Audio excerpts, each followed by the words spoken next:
Welcome to today's video where we discuss effective measures to control inflation in Uganda, a crucial topic for the economic stability of the country. Now I know what you're thinking. Inflation? That sounds about as exciting as watching paint dry. But trust me, my friends, this is important stuff. We're talking about the rising cost of living, the shrinking value of your hard-earned shillings. It's enough to make you want to pull your hair out. But don't worry, we're not just going to complain about the problem. We're going to dive deep, explore the causes, and most importantly, we're going to talk solutions. 15 of them, to be exact. First up, we're going straight to the top, the government. Now, I'm not saying they're the only ones responsible, but let's just say they've got a role to play. You see, when the government spends too much, it's like throwing fuel on the fire of inflation. It increases the money supply, and suddenly everyone and their goat wants a piece of the pie. Demand goes up, prices follow suit, and boom, inflation. So, what's the solution? Well, it's not rocket science, folks. Government needs to tighten its belt just like the rest of us. Reduce unnecessary spending, prioritize essential services, and maybe, just maybe, we can start to cool things down. Now let's talk about freedom. Economic freedom, that is. You see, when you have too many rules and regulations, it's like trying to run a marathon with your shoelaces tied together. It slows everything down, stifles innovation, and keeps prices high. That's where liberalization comes in. It's about removing those unnecessary restrictions, letting businesses breathe, and allowing competition to work its magic. Because when businesses compete, guess who wins? You got it, the consumer. More choices, better prices, and a healthier economy overall. It's a win-win situation. You know what they say? Money talks, and in the fight against inflation we need all the investment we can get. But attracting investors is like trying to woo a date. You gotta make yourself look good. That means creating a favorable investment climate, one that's stable, predictable, and welcoming to businesses. Think tax incentives, streamlined regulations, and maybe even a nice bouquet of roses. Okay, maybe not the roses, but you get the idea. Chapter 4. Building the Future Infrastructure Development. Now let's talk about infrastructure, the roads, bridges, and power grids that keep an economy moving. You see, when your infrastructure is good, it's like having a well-oiled machine. Goods and services flow smoothly, businesses can operate efficiently, and prices stay in check. But when your infrastructure is lacking, it's like trying to drive a car with square wheels. Slow, bumpy, and frustratingly expensive. So investing in infrastructure is crucial. It lays the foundation for growth, creates jobs, and helps to tame the inflation beast. Pumping the brakes contractionary monetary policy. Now, let's get a little technical for a moment and talk about monetary policy. Don't worry, I'll try to keep it simple. You see, the central bank, they're like the conductors of the economy, controlling the flow of money. And when inflation is high, they sometimes need to step in and pump the brakes a little. They do this by increasing interest rates, which makes it more expensive to borrow money. This slows down spending, cools down the economy, and helps to bring inflation under control. Think of it like a gentle tap on the brakes, not a full-on slam. Money matters, controlling currency issuance. Now, you know what's more tempting than a plate of freshly fried cassava? Printing more money. But here's the thing. Printing money willy-nilly is a recipe for disaster. It's like trying to quench your thirst with salt water, it just makes things worse. You see, when there's too much money chasing too few goods, prices go through the roof. So, the central bank needs to be careful about how much money they print. It's a delicate balancing act, like walking a tightrope while juggling chainsaws. Let's be honest, agriculture, it's the backbone of the Ugandan economy. But for too long it's been stuck in a rut. Small farms, low yields, and a heavy reliance on rain-fed agriculture. It's time to give Ugandan agriculture a much-needed upgrade.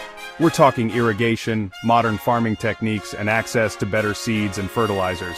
Because when agriculture thrives, the whole country benefits. More food, lower prices, and a boost to the economy. Now, let's talk about state-owned enterprises. Those businesses owned and operated by the government. Now, I'm not saying they're all bad, but let's just say they don't always have the best track record. Sometimes it's better to let the private sector take the wheel.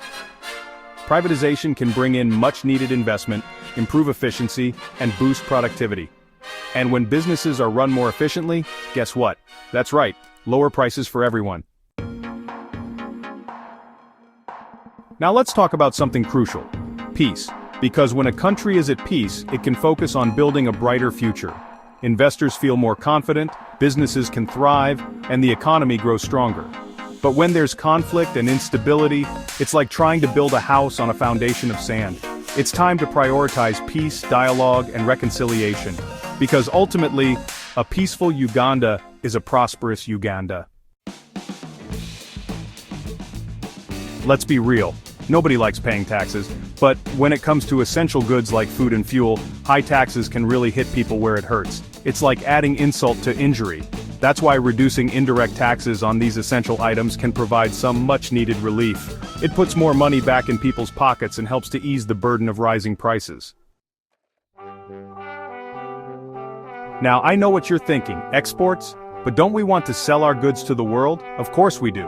But sometimes, we need to make sure we're taking care of our own people first. Controlling the export of certain goods, especially those in high demand locally, can help to prevent shortages and keep prices stable. It's about finding that delicate balance between meeting domestic needs and taking advantage of export opportunities. You know what's cooler than importing something? Making it ourselves. Import substitution. It's about reducing our reliance on foreign goods and boosting local production. It's like saying, hey, we can do that too, and maybe even better. This helps to create jobs, strengthen local industries, and reduce our vulnerability to external shocks, like inflation in other countries. It's about building a more self-reliant and resilient economy. Sharing the load: progressive taxation. Now, before you start throwing tomatoes, hear me out. I'm not saying we need to punish success. But in the fight against inflation, everyone needs to contribute, especially those who can afford it. Progressive taxation. It's about asking those with higher incomes to contribute a little bit more. This can help to generate revenue for essential services, reduce inequality, and yes, even help to control inflation. It's about creating a fairer and more equitable society. Embracing the digital age: cashless transactions. Let's face it, carrying around wads of cash. It's so 20th century. It's time to embrace the digital age and encourage cashless transactions. Mobile money, bank transfers, even those fancy contactless cards, they all help to reduce the amount of physical cash in circulation, and less cash means less opportunity for inflation to spiral out of control. A necessary evil? The use of price controls. Now this last one, it's a bit controversial. Price controls, they're like that friend who means well but sometimes goes a little overboard. They're a temporary measure, setting limits on how much businesses can charge for certain goods. Now, in theory it sounds great, right? Keeping prices in check, protecting consumers. But in reality, it's not always that simple. Price controls can lead to shortages, black markets, and a whole host of unintended consequences. So if they're used, it needs to be sparingly and cautiously. The final word: tackling inflation together. So, there you have it, folks. 15 ways to tackle inflation in Uganda. Now, I'm not saying it's going to be easy. It's going to take a concerted effort from everyone, the government, businesses, and individuals alike. But if we work together, if we implement these solutions with wisdom and determination, I believe we can get inflation under control and build a brighter future for Uganda. Remember, a problem shared is a problem halved. So, let's share this video, get people talking, and start demanding action. Thank you for watching. If you found this video helpful, don't forget to like, share, and subscribe for more insightful content on economic policies and their impacts.